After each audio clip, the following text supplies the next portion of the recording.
Oh, there we go. Fish on. Yeah, that's a slab. That is just a great fish. So, all right. So this is going to be my 2-year review of the Cascade Pro 10.5. Now this is basically the same kayak as the Lost Creek Angler 10.5 and the Mako Riot 10.5. Same hull, same pedal drive, same steering system. Few other just minor differences, but really the same kayak at the core. So, if you've seen my year 1 review, you know that I broke a steering cable in the first few months that I had this kayak. It was under warranty, and I reached out to Mako. They do all the warranty, of course, because they're the primary company that makes these. And they sent me a new cable, and I installed it. It was very easy to install, and I, just looked through the instructions online and quickly put it together. Now, I installed it, and shortly after installing it, there was just a lot of resistance turning it. I can't remember if it was left or right, but the one direction. But the thing that I noticed, and I'll show you this, is that the cable went off my steering handle here, and it wouldn't matter which side it's on, and it took a hard 90 degree. It went to the center of the kayak under the seat, and a hard 90 degree back to the rudder. I made a modification that I'll show you right here. All right, so just wanted to show real quick how I did this improvement. So there's the steering coming back right here. Well, originally it came out of here and made a hard bend and actually went through here, 2 holes here. I've now filled them with marine grade silicone, and so you can see how tight those turns are and how that would restrict the cable and cause a bunch of resistance. So I just went straight back, drilled 2 holes of the same size, moved the little rubber grommets from here to here, and then it just runs straight back underneath and then pops out here. Now the trick is these cables can be cut to length, and when they send you a new one, it's actually comparable to run with a 12-footer as well, so you have to trim them anyway. So you trim the cables to length, and just by how much essentially runs here, it's okay that there's a little bit of slack because it pulls through the cable. And then this plastic, this white plastic, you cut it to length as well. It's just plastic piping, and then you actually melt the end and kind of mushroom it over with a lighter after it's through the grommet and it's cut to length. In fact, here, we'll see if one of these will, yeah, there we go. This one pulled up. So you can see how it kind of is mushroomed like that. And just pushes back down. So super easy, and made a big improvement, and I feel like took care of the biggest weakness of this kayak. And this modification significantly improved the function of the steering.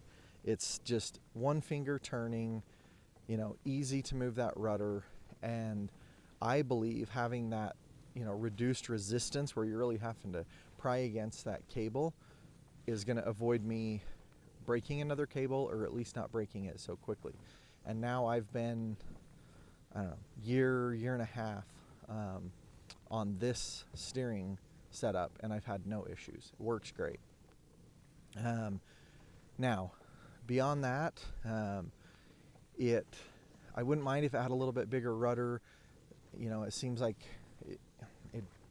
most of these pedal kayaks don't turn really fast. I also feel like maybe a bigger rudder would help it, stay true. But it does a pretty good job. It is impacted like any kayak by, any minimal force. So, you catch a fish on this side and it's going to pull you around. Or if you're only running one rod, you're going to have to adjust your rudder just a little to compensate for that lure, especially depending on the size of lure. One of my only other complaints was the pedal drive was kind of squeaking a little bit.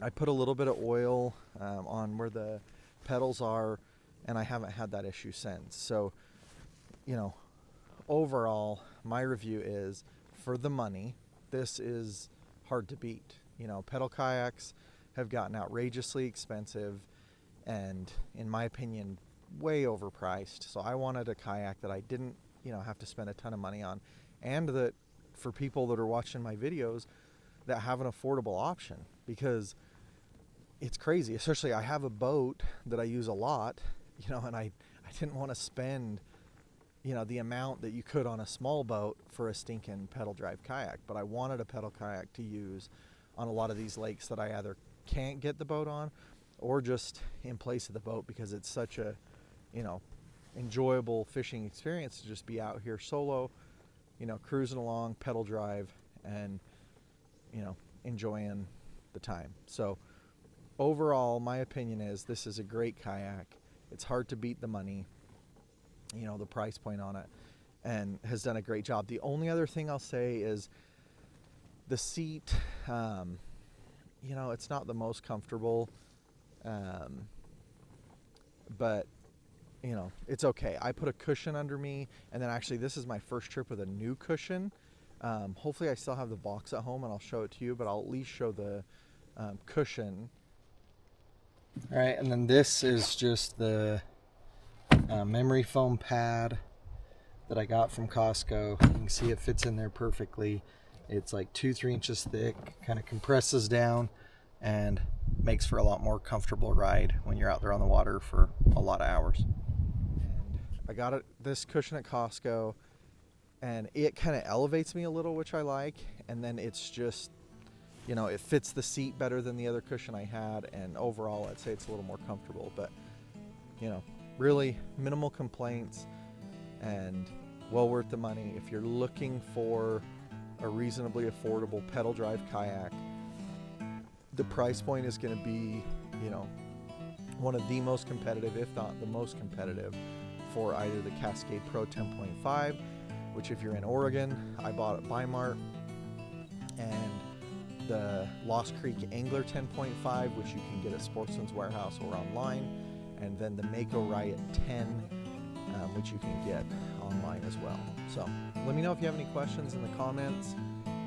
I try to get back to all of those. If you like this video, hit that thumbs up. If you want to know when I'm dropping more, hit that bell notification. And once again, please subscribe. It really helps the channel. We'll catch you later, and fish on.